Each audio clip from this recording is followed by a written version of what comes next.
एक बार की बात है, एक सेठ जी थे जिनके पास बहुत धन दौलत थी।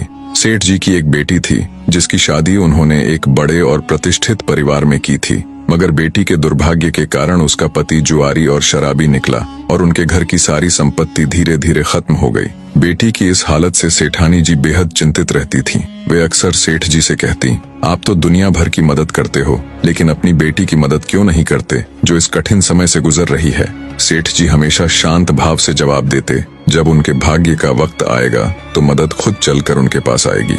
एक दिन सेठ जी किसी काम से बाहर गए हुए थे, तभी उनका दामाद अचानक उनके घर आ पहुंचा। सास यानी सेठानी जी ने दामाद का आदर सत्कार किया और सोचा कि क्यों न अपनी बेटी की मदद की जाए। उन्हें एक उपाय सूझा। उन्होंने मोतीचूर के लड्डुओं में सोने की अशर्फियां छिपाकर रख दी ताकि दामाद को यह लड्डू देकर उसकी आर्थिक मदद हो सके। सेठानी जी ने दामाद को विदा करते समय 5 किलो शुद्ध घी के लड्डू जिनमें सोने की अशर्फियां थीं, उसे उपहार में दे दिए। दामाद लड्डू लेकर वहां से चला, लेकिन रास्ते में उसने सोचा, इतने भारी लड्डू घर तक ले जाने का कोई फायदा नहीं है, क्यों ना इन्हें यही बेच दूं। उसने पास की मिठाई की दुकान पर लड्डू बेच दिए और उन पैसों को अपनी जेब में डाल लिया। संयोगवश उसी दिन सेठ जी घर लौटते वक्त मिठाई की दुकान पर पहुंचे और उन्होंने घर के लिए कुछ मोतीचूर के लड्डू खरीदने का सोचा। दुकानदार ने वही लड्डू का पैकेट सेठ जी को बेच दिया जिसे कुछ देर पहले दामाद ने बेचा था। सेठ जी लड्डू लेकर घर पहुंचे और सेठानी जी को लड्डू का वही पैकेट दिखाया। सेठानी जी ने जैसे ही लड्डू का पैकेट देखा,